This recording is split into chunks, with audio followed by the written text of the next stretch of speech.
அடிப்பாவி, எதிர்காலத்துல நீ யாருகிட்டையும் கையேந்தி நிக்க கூடாது.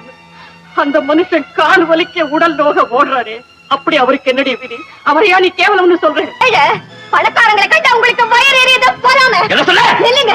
நீங்க யாரை அடிக்கிறதுக்கு கேவலம் ஒரு ரிக்ஷாக்காரன்.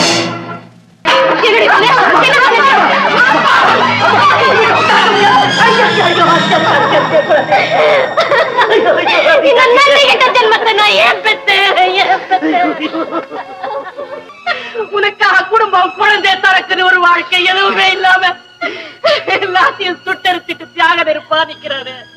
இந்த ஜீவனை நோக வச்சுட்டு இப்ப என்ன நடந்து போச்சு? பாவம் சின்ன பிள்ளை, அதை போய் நீங்க பெருசுபடுத்துறீங்களே.